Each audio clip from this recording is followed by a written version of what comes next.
Seja muito bem-vinda e muito bem-vindo ao meu canal. Neste vídeo vou responder uma pergunta sobre o que fazer quando o ex-cônjuge não paga o aluguel que foi arbitrado pela justiça. Então, se você tem interesse no assunto, não saia daí.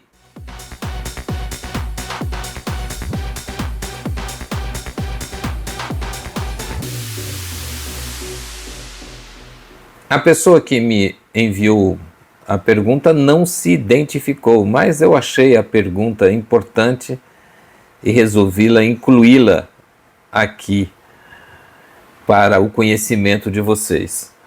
Ele diz assim, ou ela, né? E quando já foi arbitrado o aluguel e a pessoa não quer pagar? Essa pergunta, só para colocar aqui um pouco de contexto, ela está num vídeo meu aqui, Arbitramento de Aluguel no Divórcio. Dr. Gediel Responde, número 35. Então, como eu estava dizendo, diz assim, e quando já foi arbitrado o aluguel e a pessoa não quer pagar? Aí a pessoa aqui completou, a pessoa possui um carro financiado, como proceder? Veja, na verdade, essa é uma das situações mais comuns, né? Conseguir o arbitramento do aluguel de um ex-cônjuge que está ocupando o imóvel que é do casal, está ocupando com exclusividade, né? Ficou morando no imóvel que é do casal, conseguir o arbitramento do aluguel, né? Conseguir com que esse ex-cônjuge seja obrigado pela justiça a pagar o aluguel, né? Para aquele cônjuge que saiu da casa, né, que está tendo que, por sua vez, pagar aluguel, arranjar um outro lugar para morar. Enfim, conseguir isso é só o primeiro passo. Depois, nós temos que conseguir receber, porque a grande maioria, na verdade, dos ex-cônjuges não paga, né, por várias razões, né? Normalmente, o divórcio é um momento muito difícil para o casal, para ambos. Eu costumo dizer que ninguém sai ganhando do divórcio. Então é muito comum que logo após o casal se separar, eles estejam passando por dificuldades financeiras.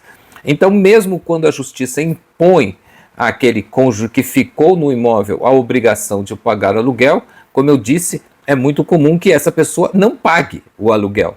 E esse tipo de aluguel, como eu já expliquei em outros vídeos, não dá direito a despejo, né? Porque você pensa, bom, se a justiça fixou lá o pagamento de um aluguel e a pessoa não está pagando aluguel, então eu vou pedir o despejo. Não, porque essa relação, esse aluguel, ele não é fruto de uma relação locatícia, né? Não existe um contrato de locação entre esses ex-cônjuges. O que existe é uma sentença judicial que fixa um aluguel como forma o quê? De indenização para aquele cônjuge que saiu do imóvel.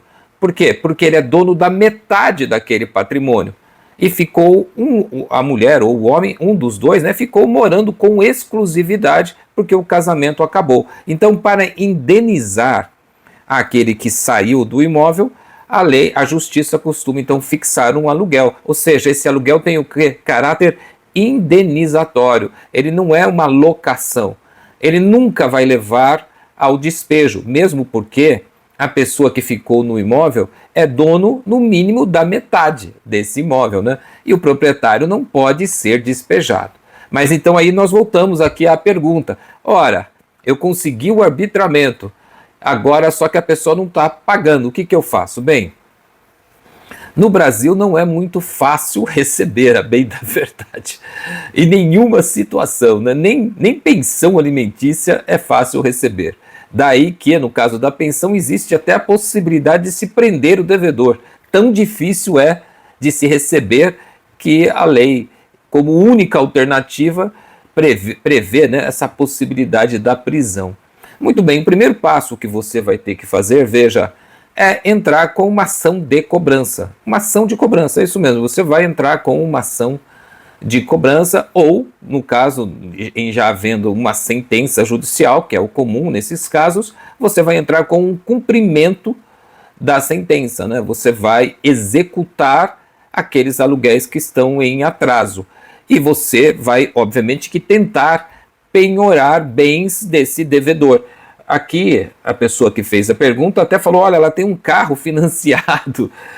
Carro financiado não dá para penhorar, porque no carro financiado, o devedor, né, aquela pessoa que está na posse do carro, não é o proprietário do bem, né? Existe ali uma alienação fiduciária, ou seja, o proprietário do bem é o banco que está financiando ou a financeira.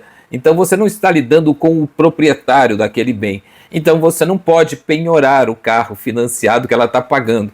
E não adiantaria nada, porque se mesmo que você conseguisse, você não vai conseguir tirar o carro dela, ela pararia de pagar o financiamento e todo mundo perderia, né? Perderia quem financiou o carro, perderia ela e perderia você. Todo mundo vai perder.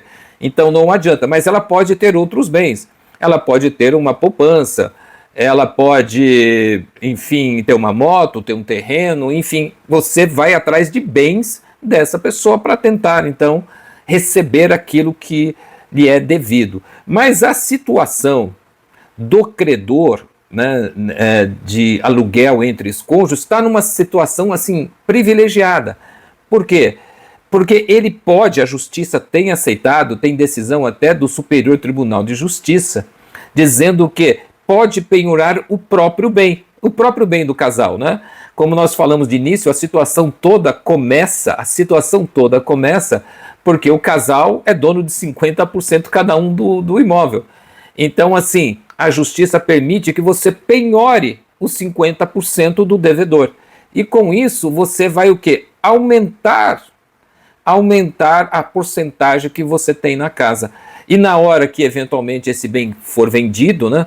Não sei se você sabe, não comentou aqui, você que é coproprietário, né, de um bem, no caso assim, de um ex-casal, vocês podem entrar com uma ação de extinção de condomínio. Ou seja, para que o juiz autorize, porque obviamente nesse caso, né, se você precisou de uma ação, é porque uma das partes está ali o quê? Resistindo, colocando dificuldades. Então você entra com uma ação, o juiz vai expedir um alvará autorizando a venda daquele bem.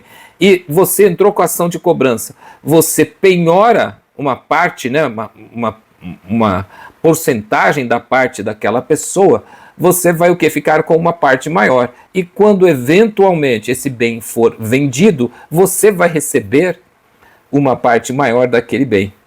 Tá bom? Eu acho que eu consegui deixar claro aqui, né? Se teve alguma coisa aí que você não entendeu, é difícil a gente prever todas as possibilidades aqui numa conversa assim tão rápida.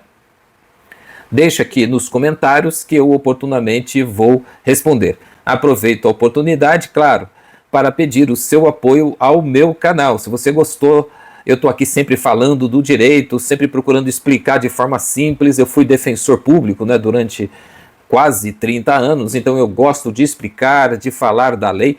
Então é isso que eu faço de forma totalmente gratuita aqui no meu canal. Então se você gostou desse vídeo, dessa explicação, você pode me apoiar se inscrevendo, deixando o seu like nesse vídeo para que o YouTube mostre para outras pessoas e até mesmo compartilhando esse vídeo nas suas redes sociais com seus amigos e familiares. Obrigado por assistir e até o próximo vídeo.